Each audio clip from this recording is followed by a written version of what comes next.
আসসালামু আলাইকুম everyone. Master স্বামী গল্পের 41 নম্বর পর্ব। যারা চ্যানেলটি এখনও সাবস্ক্রাইব করো নাই দ্রুত সাবস্ক্রাইব করে দিও।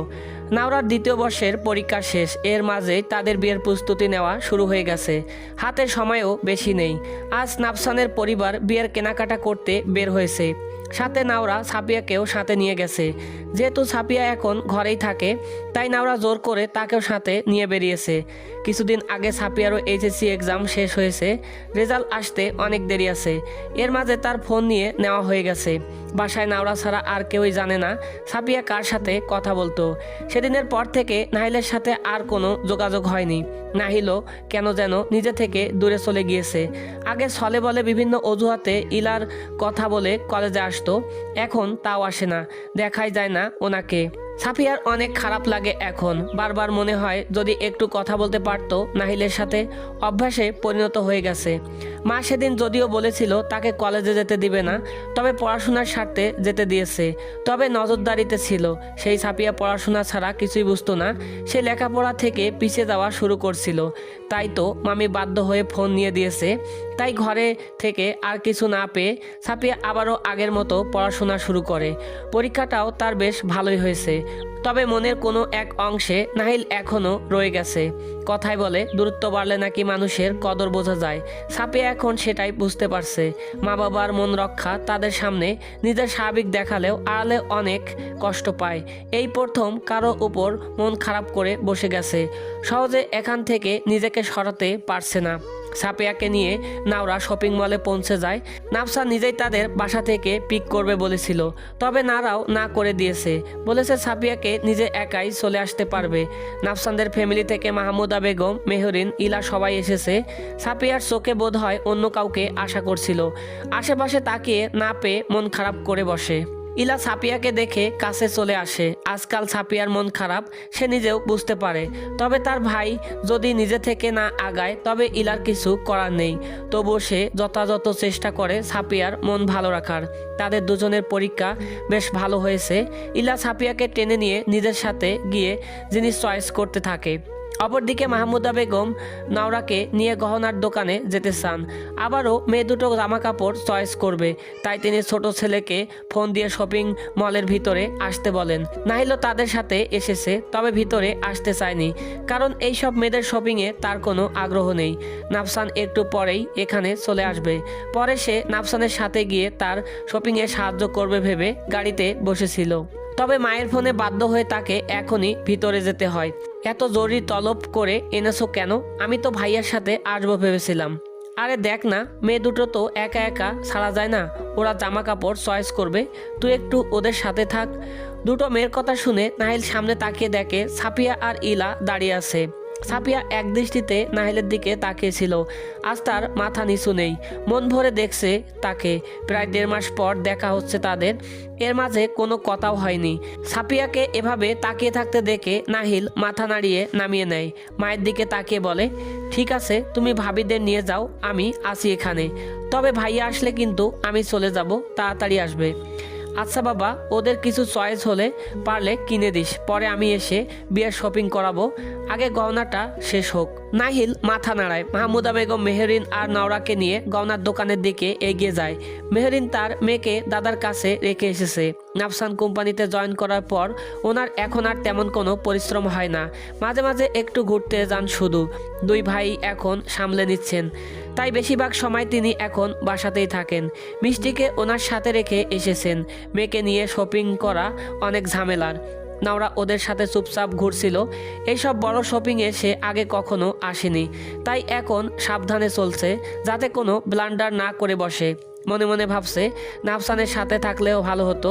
খারাপ লোকটা তাড়াতাড়ি আসবে বলে এখনো আসলো না। গহনার দোকানে নাওরা চুপচাপ দাঁড়িয়ে থাকে। এই সব কিছু চয়েস করা তার দ্বারা সম্ভব না, সব তো মামি করে দেয়। দাঁড়িয়ে আসো কেন? কোনটা ভালো লাগে বলো, সবগুলোই সুন্দর, আপনারা চয়েস করে নেন। এটা কোনো কথা বললে নাওরা? বিয়ে তোমার পছন্দের একটা দাম আছে না? নাওরা বিড়বিড় করে বলে, আমার যা চয়েস আমি নিজে চয়েস করলে নাফসানকেও পেতাম না। আর আসলে আমার গহনা চয়েস করতে বলছো? কি বিড়বিড় করছো?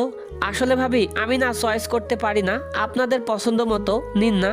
মাহমুদা বেগম চুপচাপ দুই বইয়ের কথা শুনছিল আর মিটমিটিয়ে হাসছিল। বড় বউ কি না ছোট জনকে চয়েস করতে বলছে, অথচ তার বিয়ের গয়না নারিশ এসে চয়েস করে দিয়েছিল। আর মেহেরিন মাথা নিচু করে চুপচাপ দাঁড়িয়েছিল। মাহমুদা বেগম এবার তাদের দিকে তাকিয়ে বলেন, হয়েছে থাক, নাফসান আসছে, সেই চয়েস করুক। তবে নাওরা বলে, আন্টি আপনি তো পারেন। মাহমুদা বেগম একটু রাগী দৃষ্টিতে তাকালেন। নাওরা মাথা নিচু করে বলে, সরি মা, আপনার যা ইচ্ছা। মাহমুদা বেগম দৃষ্টি নরম করে বলেন, আমি পারতাম, তবে আমার ছেলের চয়েস বরাবরই ভালো, সেটার প্রমাণ আমার সামনেই দাঁড়িয়ে আছে। নাফসান এসে গেছে বলল, একটু অপেক্ষা করো। শাশুড়ির দিকে তাকিয়ে মেহেরিন লজ্জা পেয়ে যায়। তার কথাও যে তিনি শুনেছেন, নিজের বিয়ের সময়কার কথা মনে হতে লজ্জা পায়, কারণ তখন সেও নাওরার মতো আনাড়ি ছিল। মাহমুদা বেগম নিজ থেকে ওকে সব শিখিয়েছে। আজ তার এতটা পরিপক্ক হওয়ার পেছনে মাহমুদা বেগমের অনেক অবদান আছে। তাদের কথার মাঝে নাফসান চলে আসে। নাফসানকে দেখে অজান্তে নাওরার মুখে মৃদু হাসি ফুটে ওঠে। নাফসানও সবার আড়ালে নাওরার দিকে তাকিয়ে মিষ্কি হাসি দেয়। সে এখন প্রতিনিয়ত নাওরাকে লজ্জা দিতে কোনো সুযোগ মিস করে না। মা এসে নাফসানকে টেনে গহনার মাঝে দাঁড় করিয়ে দেয়। নাফসানও বেশি সুন্দর ডিজাইনের হালকা গহনা সিলেক্ট করে দেয়, যাতে বিয়ের সময় গরমে কোনো সমস্যা না হয়। এতক্ষণ তারা দাঁড়িয়ে থাকলেও নাফসান আসার পর তাড়াতাড়ি গহনা কাজ শেষ হয়। এখন বিয়ের পোশাক কিনতে যাবে। ইলা, তোদের কি কিছু পছন্দ হয়েছে? না, এখনো হয়নি, দেখি আগে আরও। এজন্যই মেয়েদের সাথে ঘুরতে ভালো লাগে না। ভাইয়া আসলে তোদের ফেলে চলে যাব আমি।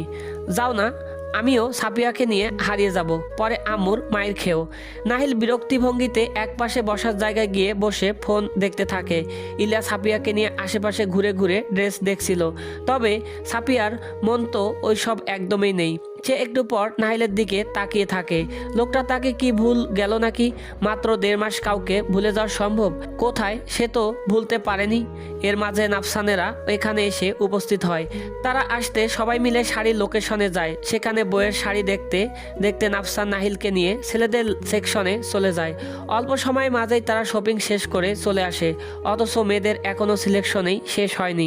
সবার মধ্যে ইলারেই বেশি আগ্রহ, সেই বেশি মজা করছে। মাহমুদা বেগম আর মেহরিন সবাই মিলে ধরনের পোশাকের সিলেকশন করছে। নাওরার সামনে শাড়ি ধরে রাখলে সে বুঝতে পারছে না কোনটা নিবে। অন্যদিকে একমাত্র সাপিয়াই চুপচাপ বসে আছে, মাঝে মাঝে ইলার কথার উত্তর দিচ্ছে। শেষে নাফসান ইশারা করে নাওরাকে শাড়িটাও সিলেক্ট করে দেয়। সবাই তো শপিং করছে, এখন মাঝে একজন দেখে নাহিল ডেকে ওঠে। নাফসানও সেদিকে তাকিয়ে অবাক হয়ে যায়। এতদিন পর ছোটবেলার বন্ধুকে দেখে খুশি হয়ে যায়। নাফসানকে দেখে সানান হাসি মুখে এসে জড়িয়ে ধরে। নাফসান অবাক হয়ে জিজ্ঞাসা করে, তুই কবে আসলি? জানাসনি কেন আমায়? ইস, ভুলে গেলি রে। ভেবেছিলাম সোজা তোদের বিয়েতে গিয়ে সারপ্রাইজ দেব, এখন তো দেখি এসে আমি নিজেই সারপ্রাইজ হয়ে গেলাম। এটা একদম ঠিক করিসনি। 2 দিন আগেই না তোর সাথে কথা হলো, জানাসনি কেন আসছিস তুই? এই তোর বন্ধুত্ব। শরীরে আসলে আরও মাঝখানে আসার কথা ছিল, একটু ব্যস্ততায় আসতে দেরি হয়েছে। আর তোকে ইচ্ছা করেই জানাইনি, ওই যে সারপ্রাইজ দেওয়ার জন্য।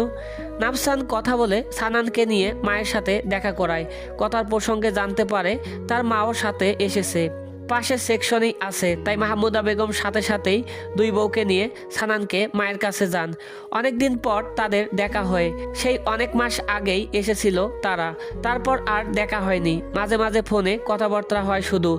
সাপিয়া চুপচাপ সবাইকে দেখছিল। হঠাৎই পাশে ইলার কোনো কথা না শুনে তাকিয়ে দেখে ইলা সানানের দিকে তাকিয়ে আছে। সেই লোকটাও মাঝে মাঝে এদিকে তাকাচ্ছে। সাপিয়া বুঝতে পারে এই লোকটা হয়তো ইলার ভালোবাসার মানুষ, তবুও সঠিক কিনা জানার জন্য ইলাকে খোঁচা দেয়। এতে ইলা হকচকিয়ে গিয়ে সাপিয়ার দিকে তাকায়। ইনি কি সানান ভাইয়া? ইলা লজ্জারত ভাবে মাথা নাড়ায়। সানানের দিকে আরেকবার তাকিয়ে সাপিয়াকে বলে, কিন্তু উনি তো বয়সে অনেক বড়, তোর ভাইয়ার বন্ধু, তোর পরিবার মানবে তোদের? ইলার মুখটা শুকিয়ে যায়। আসলে তো আগে এত কিছু ভাবেনি, ভালোবাসা তো হুট করেই হয়ে যায়। ইলার জীবনেও সানানকে আগমন এক অপ্রত্যাশিত আগমন ছিল। অপ্রত্যাশিতভাবেই একে অপরের সাথে অনুরাগে জড়িয়ে পড়ে। তবে এক সময় গিয়ে ইলারও সেম ভাবনা মাথায় এসেছিল। এই নিয়ে সানানের সাথে কথা বলতেই সে বলেছিল, তুমি চিন্তা করো না ছোট পাখি, আমি সব কিছু সামলে নেব, তুমি শুধু আমার হয়ে থেকো। সানানের এই কথাটাই ইলার মনে সাহস জুগিয়েছে। তার বিশ্বাস সানান তার সাথে প্রতারণা করবে না। তাই ইলা সাফিয়াকে বলে, হয়তো মানতে চাইবে না, তবে উনি বলেছে উনি সব কিছু সামলে নেবে, আর আমি ওনাকে বিশ্বাস করি। আশা করি যা হবে ভালোই হবে। ইলার কথায় সাফিয়া অবাক হয়ে যায়। এতটা বিশ্বাস, অথচ তাদের তো দেখাই হতো না। কোনো সিওরিটি নেই সানান তাকে ঠকাবে কিনা। তবু ইলা কতটা বিশ্বাস করে। ভালোবাসার শক্তি এত বিশ্বাস, এই বিশ্বাসের উপরেই তো সকল সম্পর্ক টিকে থাকে। তখন সে দূরে হাস্যরত নাহিলের দিকে তাকায়, ভাবতে থাকে সে কি বিশ্বাস করে নাহিলকে। বুঝতে পারে তার মাঝে কোনো বিশ্বাস ছিল না বলেই নাহিল আজ তার থেকে এতটা দূরে। কেনাকাটা শেষ হতেই দুপুর হয়ে যায়, তাই সবাই মিলে রেস্টুরেন্টে লাঞ্চ করার জন্য। সানান আর তার মাও সাথে ছিল। সানান মাকে ইশারা করে ইলাকে দেখায়। ইলা বেশ সুন্দরী, সাথে ভদ্র, তবে 3 ভাইয়ের একমাত্র বোন বলে বেশ আদরের। সানান মাকে বলে এখনই কিছু না বলতে, আগে নাফসানের বিয়েটা হোক, তারপর সময় করে জানিয়ে দিতে। তিনিও রাজি হয়ে যান। সত্যি বলতে ছেলেকে বিয়ে করানোর জন্য খুব তাড়া ওনার। ছেলে চাকরি করে, সারাদিন বাসায় থাকে না। ওনার একাকী সময় কাটাতে ভালো লাগে না। বাসায় একটা মেয়ে মানুষ থাকলে ওনার ভালো লাগবে। সেজন্য সানানকে বিয়ে করার কথা বললে কখনোই রাজি হতো না। শেষে অনেক জোর পর স্বীকার করে সে একটা মেয়েকে ভালোবাসে। সে মেয়েটাই ইলা, খান বাড়ির মেয়ে নাইলা খান। ছেলের পছন্দ বলে তিনি আগে বাধা দেননি, এখন তো মেয়ে দেখার পর বাধা দেওয়ার কোনো প্রশ্নই আসে না। খাবারের সময় নাফসান নাওরা পাশাপাশি বসে। হঠাৎই নাফসান নাওরার কাছাকাছি এসে ফিসফিসিয়ে বলে, যাওয়ার আগে একটু অপেক্ষা করো, কথা আছে। নাওরা নিজেও ফিসফিস করে উত্তর দেয়, কেন, আপনি কি আসবেন না? কাজ আছে আমার অফিসে, নাহিলকে বলবো দিয়ে আসতে। কি কাজ আপনার? নাফসান মজা করে উত্তর দেয়, আর সুন্দরী একজন ক্লায়েন্ট আসবে, মিটিং হবে ওনার সাথে। নাওরা রাগী দৃষ্টিতে তাকালে নাফসান মৃদু হাসে। নাওরা জানে নাফসান মজা করছে, তবে এখানে সবাই না থাকলে ওনারা নিজেও আরেকটু ঝামেলায় পড়তো। নাফসানের সাথে শুধু শুধু ঝামেলা করতে ওনার ভালো লাগে। ইলা বেশ লজ্জা মিশ্রিত ভঙ্গিতে বসে আছে। সাফিয়া শুধু দেখছে ইলার মতো চঞ্চল মেয়ে কেমন শান্ত হয়ে বসে আছে। সাফিয়ার এখন ইলাকে দেখে বেশ হাসি পাচ্ছে। ইলা দেখে নাহিল বলে, কিরে ইলা, জিনিস পছন্দ হয়নি নাকি? একদম চুপচাপ বসে আছিস যে, নয়তো এতক্ষণ তো তোর নাচানাচি করার কথা। একেতে সামনে সানান বসা, তার উপর ওনার মাও সাথে আছে। সানানের দিকে তাকিয়ে দেখে মুচকি মুচকি হাসছে। ইলা যথাসাধ্য চেষ্টা করেছিল নিজেকে শান্ত রাখার, অথচ নাহিল সব বানচাল করে দিল। তাই ইলা বিরক্ত হয়ে বলে, আমি কি তোমার মতো নাকি? আমার মনে আছে বড় ভাইয়া নতুন প্যান্টটা চুরি করে তুমি কি নাস্তায় না দিয়েছিলে, নিজের কথা ভুলে গেছো নাকি? নাহিল কাচুমাচু করে বসে, আমতা আমতা করে বলে, মিথ্যা বলবি না, ওইটা ভাইয়ার গিফট দিয়েছিল আমায়। তবে মাঝখান থেকে মেহেরিন বলে, এজন্যই তো তোমার ভাইয়া কতদিন ধরে প্যান্টটা খুঁজছিল, পেলই না, তোমায় গিফট দিয়ে নিজেই ভুলে গেছে।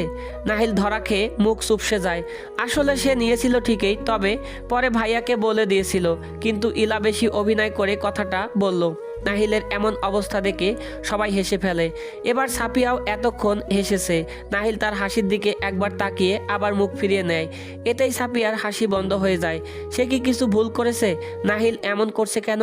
আগে তো সুযোগ পেলেই কথা বলতে আসতো, আর এমন সুযোগ পেয়েও তাকে এড়িয়ে যাচ্ছে।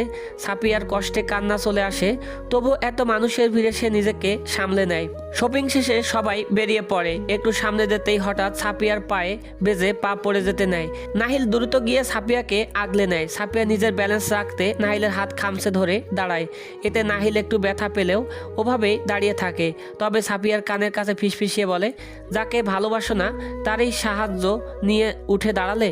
সাফিয়া অবাক হয়ে তাকাতেই নাহিল পুনরায় বলে, এখন যে এত মানুষ এভাবে দেখছে, এখন লজ্জা লাগছে না? সাফিয়া তার হাত ছেড়ে দিয়ে নাওরা এগিয়ে আসে। ব্যথা পেয়েছিস, দেখে চলবি না? সাফিয়া মাথা নাড়ায়। সে যে ব্যথা পায়নি, কারণ পড়ে যাওয়ার আগেই তো নাহিল তাকে ধরে নিয়েছে। তবে নাহিল ঠাট্টা করে বলে, বোনকে বেশি করে খাওয়াবেন ভাবি, নয়তো 2 দিন পরে বাতাসের ধাক্কাও উড়ে যাবে। নাওরা নিজেও হেসে ফেলে, তবে ছাপিয়া হাসতে পারে না, মন খারাপ করে মাথা নিচু করে রাখে। নাওরা একপাশে দাঁড়িয়েছিল, সানানরা চলে যাবে তাই মাহমুদা বেগম ওদের সাথে কথা বলছিলেন। এর মাঝেই নাফসান এসে নাওরাকে নিয়ে আলাদা এক পাশে চলে যায়। অনেকক্ষণ ধরে সে নাওরাকে ইশারা করে ডাকছিল তাকে আবার অফিসে চলে যেতে হবে, তবে নাওরা ইচ্ছে করেই যায়নি, উল্টো মুখ ভেঙচি দিয়ে চলে আসছিল। তাই বাধ্য হয়ে সবার সাথে থেকে টেনে আনতে হয়েছে। এতে সবাই মুচকি হাসলেও কেউ কিছু বলে না। লজ্জা নেই আপনার? এতগুলো মানুষের সামনে টেনে আনলেন কেন? তোমার সমস্যা কি? এতবার ডাকলাম আসলে না কেন? ডাকলে আসতে হবে নাকি? যান আপনি আপনার ওই ক্লায়েন্টের কাছে। নাফসান মুচকি হাসি দিয়ে বলে, ওকে, তবে গিফটটাও ওনাকে দিয়ে দিই। গিফটের কথা শুনে নাওরা তাকালো। নাফসান মুচকি হাসি দিয়ে বলে, ওকে, তবে গিফটটাও ওনাকে দিয়ে দিই। গিফটের কথা শুনে নাওরা তাকায়। গিফট? কোথায় গিফট? আমায় দিন। তোমায় কেন দিব? লিসেন, আমি কিন্তু আমার জিনিস কারো সাথে শেয়ার করি না, আর নিজের অধিকার ভালোভাবেই বুঝে নিতে জানি। তো নিজের জিনিস নিজেই নিয়ে যাও। কোথায় রেখেছেন খুঁজে নাও। নাফসান নাওরাকে নিয়ে একটা খালি জায়গায় এসেছে, তাই নাওরা আশেপাশে তাকিয়ে দেখে কেউ নেই। তাই সে নাফসানের প্যান্টের পকেটে আগে হাত দেয়, কারণ সে সেখানে কিছু একটা বুঝতে পেরেছে। সেখান থেকে একটা এক্সট্রা বক্স খুঁজে পায়। বের করে বক্সটা খুলতেই দেখে একটা নাকের ছোট্ট দুল দেখতে পায়। নাওরা অবাক হয়ে তাকিয়ে থাকে। পাথরের দুল, নিশ্চয় ডায়মন্ডের হবে। সেটা বড় কথা না, কথা হচ্ছে জিনিসটা নাফসান নিজেই কিনেছে। তাই নাওরা খুশি হয়ে বক্সটা বাড়িয়ে দিয়ে বলে, নিন, তবে নিজের অধিকারটা বুঝে নিন। নাফসান মৃদু হেসে নাকের দুলটা নিয়ে নিজ হাতে নাওরাকে পরিয়ে দেয়। তারপর বলে, পকেটে হাত দেওয়ার আগে এদিক ওদিক তাকাচ্ছিলে কেন? কেউ দেখলে হয়তো ভাববে ছিনতাই করার চেষ্টা করছি। সে তো করছই আমার মন। আপনি বুঝি করেননি? করেছি বুঝি। অবশ্যই হুট করে এসে আমার মনটাকে সাথে করে নিয়ে নিলেন। আমি তো সেটারই শোধ তুললাম মাত্র। আমিও আপনার মনটা নিজের কাছে নিয়ে নিলাম, তবে যত্নে রেখে দিও, সারা জীবন আগলে রাখবো। পরবর্তী পার্ট খুব তাড়াতাড়ি চলে আসবে। সবাই চ্যানেলটি সাবস্ক্রাইব করে দিন। ধন্যবাদ সবাইকে।